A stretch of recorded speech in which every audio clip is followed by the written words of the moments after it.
नमस्कार दोस्तों, मैं प्रियांश रघुवंशी स्वागत करता हूं आपका एक बार फिर आपके अपने YouTube चैनल सक्सेस गुरुजी में। ठीक है, एक मेरे से डाउट पूछा था बच्चे ने, तो वो आज वही डिस्कस करते हैं। ठीक है, तो ये डाउट जो है वो आपका प्रॉफिट एंड लॉस के ऊपर है, लाभ और हानि चैप्टर से पूछा गया है। ठीक है, तो आपको कितने का लाभ हुआ या कितने की हानि हुई है ये आपसे कुछ पूछा गया है। ठीक है, तो चलिए एक बार इसको पढ़ते हैं, जिसको हिंदी में समझ में आ रहा हो तो जो हिंदी में पढ़ने वाले हैं वो बताता हूँ।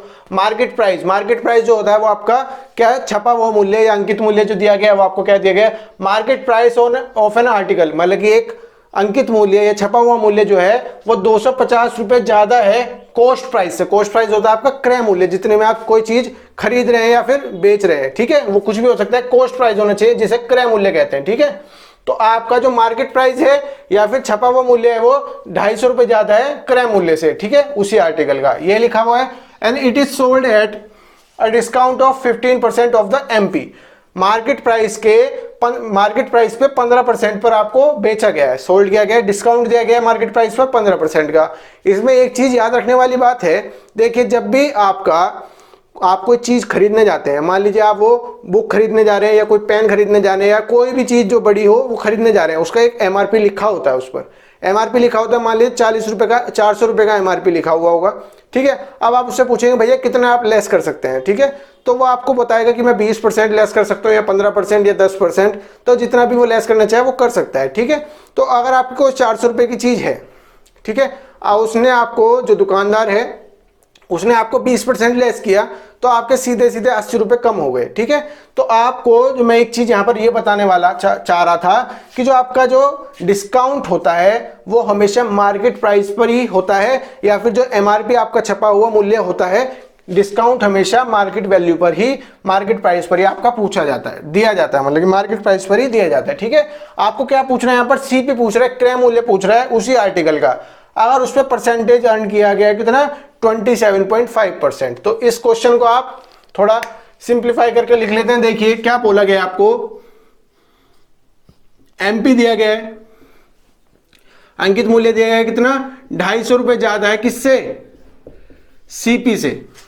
ठीक है, सीपी से, कॉस्ट प्राइस से जो है 250 रुपए ज्यादा आपको अंकित मूल्य दिया गया, मार्केट प्राइस दिया गया है। ठीक है, और क्या बोला गया है, जो डिस्काउंट दिया गया, sold at a discount of, जो डिस्काउंट दिया गया वो कितना दिया गया, 15% का डिस्काउंट दिया गया, छूट दी गई है आपको, 15% की छूट दी गई है। अच्छा ठीक है, आपसे क्या पूछ रहा है, वो सीपी पूछ रहा है, कॉस्ट प्राइस क्या होगा उसी आर्टिकल का, तो आपसे सीपी पूछ रहा है क्या होगा। ठीक है, अगर आपने प्रॉफिट अर्न किया कितना, प्रॉफिट अर्न किया कितना, प्रॉफिट जो है वो 27.5% का प्रॉफिट अर्न किया है, 27.5% का प्रॉफिट अर्न किया गया है। मतलब क्या है, एक चीज समझिए, क्या चीज है इसमें कि आपका ये चैप्टर जो है वो है प्रॉफिट एंड लॉस का, मगर आपको इसमें परसेंटेज भी पढ़ना पड़ेगा, परसेंटेज भी आपको समझना पड़ेगा। मैंने पिछली वीडियो में भी आपको बताया था कि परसेंटेज का जो चैप्टर होता है वो आपके 6 से लेकर 7 चैप्टर्स में बहुत ज्यादा हेल्प करता है, तो परसेंटेज का भी इसमें थोड़ा बहुत रोल रहने वाला है। ठीक है, तो आपने इस पूरे क्वेश्चंस को इतनी छोटी सी फॉर्म में लिख लिया, अब बस आपको क्वेश्चन को सॉल्व करके आंसर निकालना है बस। ठीक है, चलिए यहां पर लिखते हैं जल्दी से। चलिए देखिए, कुछ बच्चे क्या करेंगे, इसमें एमपी को आपने 250 रुपए ज्यादा दिया है सीपी से। ठीक है, और आपको कुछ निकालना भी सीपी ही है, तो कुछ बच्चे क्या करते हैं, जनरली इसको एक्स मान लेते हैं, फिर एक्स मान का 250 करेंगे ऐसे, फिर उससे एमपी निकालेंगे और फिर सीपी भी ऐसे निकालेंगे। क्या कहते हैं कि एसपी में वो सॉरी सीपी में आपने 127.5 का प्रॉफिट अर्न कर लिया, ऐसे करके आप इससे एसपी निकाल लेंगे, फिर उससे करेंगे, बहुत ज्यादा टाइम लग जाएगा, इतना ज्यादा टाइम आपके पास एग्जाम में नहीं होगा। ठीक है, एक्स मानकर तो क्वेश्चन को आप लंबा ही करेंगे, छोटा तो बिल्कुल नहीं कर सकते। तो मैं जो तरीका बताने वाला हूं आपको सिंप्लीफाइड तरीका बताने वाला हूं। ठीक है, तो आप प्रॉफिट से स्टार्ट कीजिए, 27.5% का आपको प्रॉफिट दिया गया है। कितने का प्रॉफिट दिया गया है, 27.5% का आपको प्रॉफिट दिया गया है। तो अच्छा, तो हमने प्रॉफिट हटाने के लिए नीचे 100 से परसेंटेज हटाने के लिए हमने नीचे 100 से गुणा कर ली। ठीक है, आपको पता होगा, उसमें से दशमलव हटाई तो 1 जीरो और बढ़ गए, यहां से दशमलव खत्म हो गई। ठीक है, 25 से काटा तो 25 ही कम 25, 25 ही कम 25 और 2500 का 100 और जीरो, यहां पर भी काट लिया, तो इसकी वैल्यू क्या आई आपकी 11/4 27.5 का परसेंटेज जो है वो 11/40 के टुकड़ों में टूट गया। जब आपको पता होगा, आपने चैप्टर पढ़ा होगा, तो आपको एक चीज समझ में आई होगी, जो ये परसेंटेज आपकी बनी है इसमें जो नीचे वाली वैल्यू होती है ये आपकी सीपी होती है, जो क्रय मूल्य होती है, ठीक है, अगर आपकी क्रय मूल्य होती है। और जो ऊपर वाली चीज होती है ये लाभ होती है या फिर आपका प्रॉफिट होता है, इसको आप प्रॉफिट कहते हैं या फिर लाभ कह रहे हैं। मतलब क्या, एक सिग्निफिकेंट वैल्यू ले ली हमने। अगर आपको 40 रुपए का लाभ हो, सॉरी 40 रुपए आपका क्रय मूल्य है, तो उस पर आपको 11 रुपए का लाभ हो रहा है, ठीक है। तो ये एक सिग्निफिकेंट वैल्यू ले ली। मान लीजिए आपको 40 रुपए की जगह 80 रुपए दे दिया उसने, ठीक है, तो उसी अकॉर्डिंग आपको 22 रुपए का लाभ होगा। मतलब क्या, हर 40 रुपए पे आपको 11 रुपए का प्रॉफिट हो रहा है, तो 80 रुपए पे 22 का, 120 पर 33 का, ठीक है, समझ में आया। तो 40 रुपए पर आपको 11 रुपए का प्रॉफिट हो रहा है। अच्छा, तो आपको एसपी भी पता चल गया, इससे कितना हो गया, एसपी कितना हो गया भैया, 40 तो है ही और उसमें 11 और जोड़ दो, मतलब कि 51 जो है वो आपका सीपी हो गया, विक्रय मूल्य हो गया। आपको विक्रय मूल्य भी पता चल गया और सीपी भी पता चल गया। अब आपको सीपी यहां पर मतलब लग देना कि 40 है तो 40 यहां पर रख दे, नहीं, क्योंकि मैंने क्या बताया आपको, 40 एक सिग्निफिकेंट वैल्यू है। 40 रुपए पर 11 रुपए का तो हो रहा है, मगर 80 पे 22 का भी होगा। आपको ये नहीं पता कि 80 रुपए का प्रॉफिट हो रहा है, 40 का क्रय मूल्य, तो आप यहां पर 40 मत रख दीजिएगा, ठीक है, समझ में आई बात। चलिए अब इस इक्वेशन की तरफ चलते हैं, ठीक है। आपको एमपी क्या दिया गया है, इसने एमपी दिया इसने 250 प्लस सीपी। आपको सीपी पता क्या है, सीपी आपका 40 का x टाइम्स होगा। अब वो 80 हो सकता है, 120 हो सकता है, 160 हो सकता है, 200 हो सकता है, कुछ भी हो सकता है, मगर जो सीपी होगा आपका, यहां पर इक्वेशन जो थी 250 प्लस सीपी, जो सीपी जो था 40 का मल्टीपल ही होगा, ये आपको कंफर्म है। तो आपकी एक इक्वेशन तो बन गई ये वाली, एक इक्वेशन क्या बन गई, 250 प्लस 40 टाइम्स ऑफ x, ठीक चीज है, समझ में आया।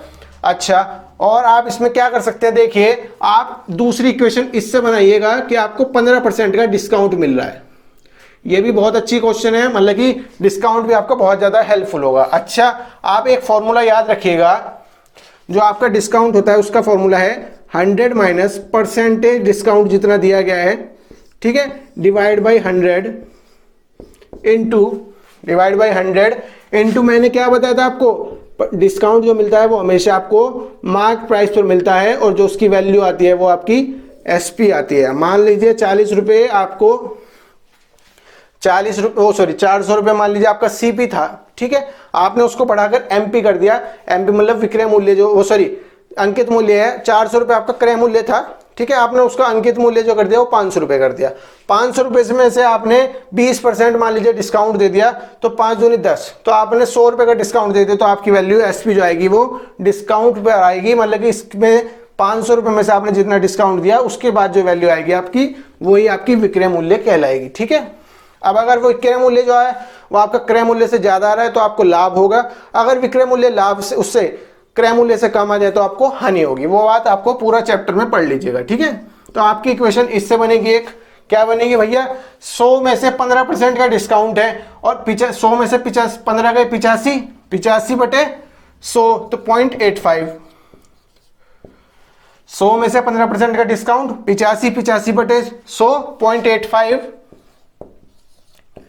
इंटू आपको एमपी कितना दिया गया भैया, एमपी दिया गया 250 plus 40x, 250 plus 40 into x, कुछ ये आपको डिस्काउंट दिया गया, ये सॉरी एमपी दिया गया आपको ये 250 प्लस 40x, और बराबर में क्या होता है एसपी दिया गया है, मगर एसपी भी आपको पता होगा 51 दिया गया है एसपी, और जितने रेशियो में आपका सीपी बढ़ेगा उतने ही रेशियो में आपका एमपी भी बढ़ेगा, सॉरी एसपी भी बढ़ेगा, तो आपका यहाँ पर एसपी हो गया 41x, ठीक है। आप इस इक्वेशन को सॉल्व कीजिएगा तो आपकी x की वैल्यू आ जाएगी 12.5, मतलब क्या 40 का 12.5%, 12.5 टाइम्स बढ़ेगा तो आपका सीपी बन जाएगा, ठीक है। तो यहां पर सीपी आपको निकालना है, इसका सीपी क्या होगा, ठीक है। तो सीपी की वैल्यू कितनी बताई थी मैंने, 40 का x टाइम्स, मतलब कि 40 अगर यहां पर डायरेक्ट रख देते तो आपका आंसर गलत हो जाता, ठीक है। तो 40 का